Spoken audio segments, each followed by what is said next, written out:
तो आज है हमारा लेक्चर 2 और हम आज जानेंगे फॉर लूप के बारे में, इफ एल्स कंडीशन के बारे में, डू वाइल और कैसे कंडीशन होती है, कितने कितने टाइप के वेरिएबल होते हैं और अपन स्ट्रिंग से इनको चेंज कैसे कर सकते हैं। इन सब चीज़ों के बारे में हम जानेंगे। बेसिकली आज पूरा बेसिक है, तो आज की क्लास ज़्यादा ध्यान देना क्योंकि बहुत ज़्यादा इंपॉर्टेंट है आपके पूरे ऑल ओवर फ्लटर जनरी में। ये बहुत काम आने वाला है, ठीक है। तो अपन इन सबको एक बार रिमूव कर देते हैं और आपको बस यहाँ लिखना है void main।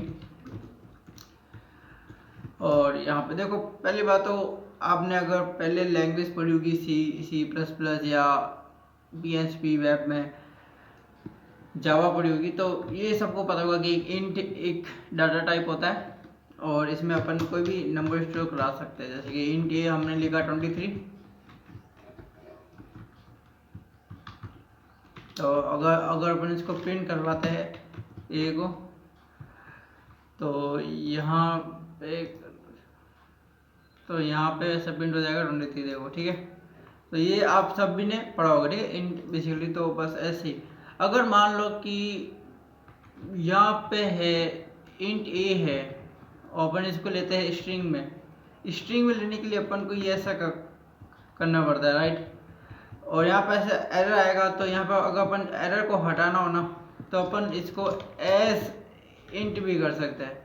तो जब आप इसको एज इंट करोगे ना, तो ये बता रहा है बेसिकली कि ये जो स्ट्रिंग है अपन को एज ए इंटीजर लेना है, ठीक है।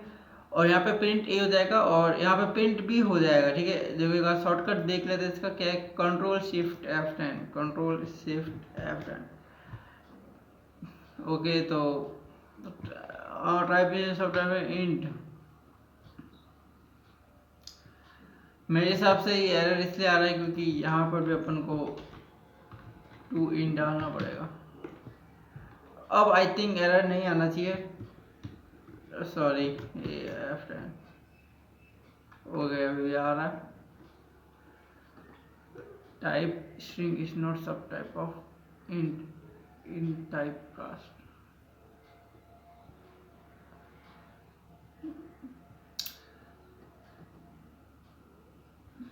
ओके, तो टाइप स्ट्रिंग, ठीक है। एक बार इसको रिमूव करते हैं और एग्जैक्टली होता कैसे अपन देखेंगे बाद में, ठीक है। तब अभी देखा कि जान लो कि इंट होता है एक, ठीक है। अगर अपन को इंटीजर लेना है, इंटीजर के लिए अपन यहाँ पे लेके यहाँ पे स्ट्रिंग मान लो b इक्वल टू, यहाँ पे लिख देता हूँ मैं अपना नाम, निखिल सोनी, ठीक है। ये अगर इसको प्रिंट करवाते हैं b को, तो यहाँ पे आ जाएगा इंटीजर निखिल सोनी। अब अगर अपन को पॉइंट में नंबर चाहिए, तो पॉइंट में नंबर के लिए यहाँ पे फ्लोट नहीं लगता है, बेसिकली यहाँ पे लगता है डबल C इक्वल टू 223.44 ये लगता है। और यहाँ पे प्रिंट आ जाएगा यहाँ पे C करके, तो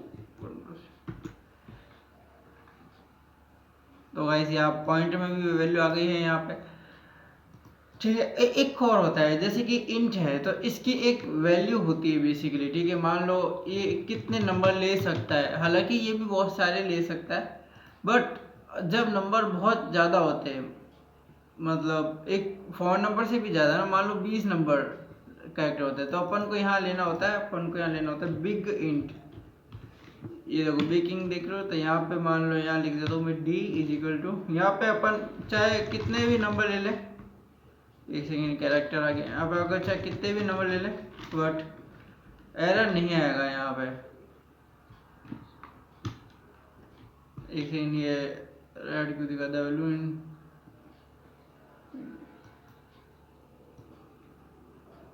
ओके, ये मुझे भी देखना पड़ेगा गाइस।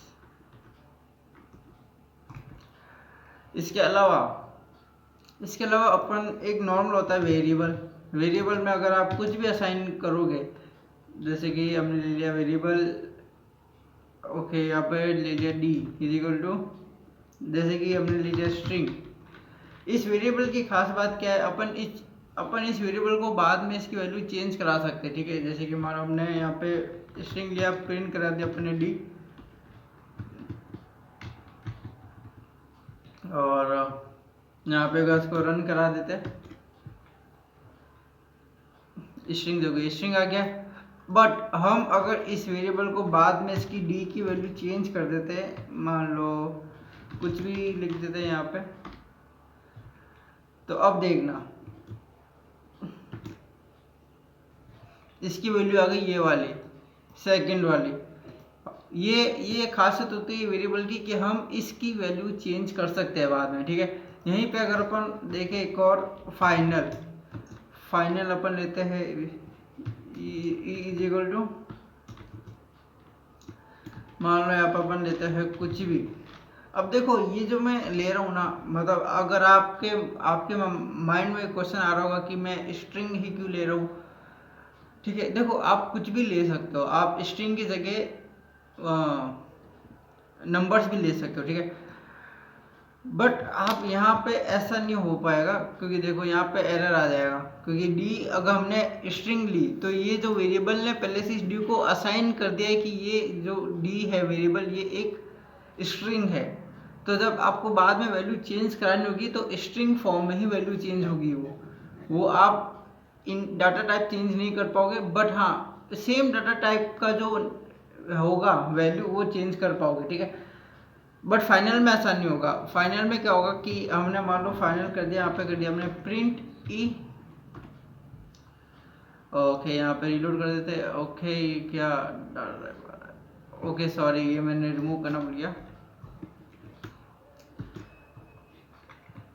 ये जैसे कि ये जो है मेरे ये यहाँ आ गया, ठीक है।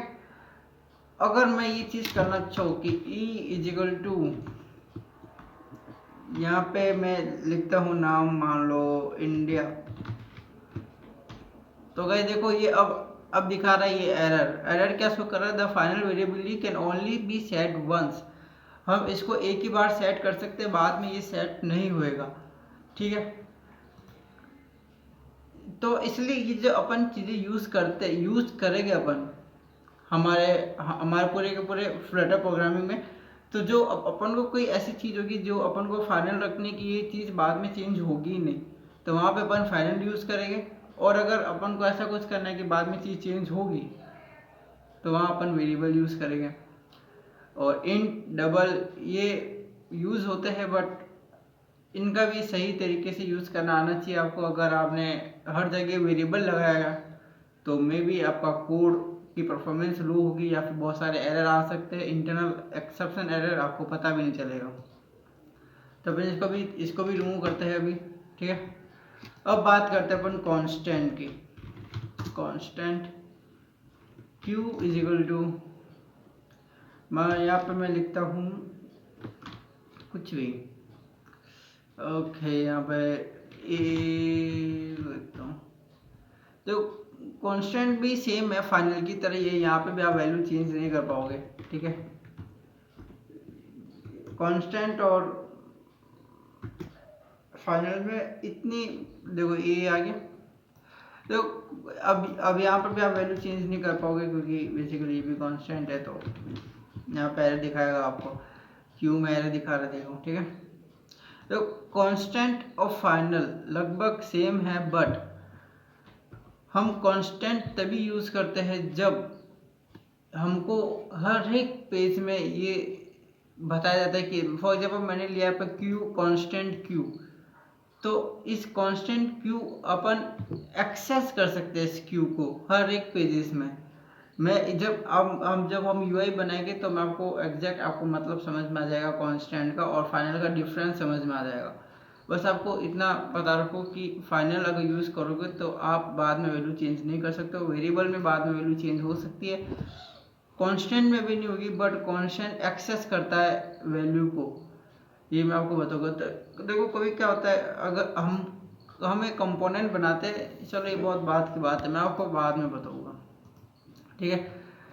तो ये सारे हैं वेरिएबल जो तुमको ध्यान रखने की ज़रूरत है, क्योंकि यही काम के है और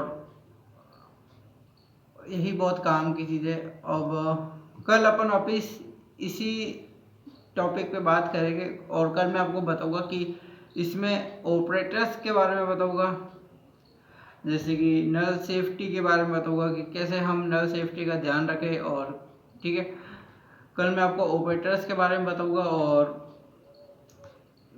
इफ़ एल्स कंडीशंस के बारे में भी बताऊंगा और फॉर लूप के बारे में बताऊंगा। अगर आपको पता है तो शायद कल की क्लास स्किप कर सकते हो, बट आई होप मत करना, क्योंकि मैं ऑपरेटर्स नल सेफ्टी कैसे हैंडल करते हैं वो भी बताऊंगा। तो बहुत इंपॉर्टेंट है वो, क्योंकि अगर आपने नल सेफ्टी का ध्यान नहीं रखा तो आपके पूरी प्रोग्रामिंग में बहुत एरर आने वाले हैं। और सबसे फेमस एरर होता है null check operator used on null value. अगर किसी कोई है फ्लटर मुझे पूछना। आई होप गाइस आपको इतना समझ में आया होगा, और तब तक के लिए अब मिलते हैं नेक्स्ट लेक्चर में। ध्यान रखना अपना।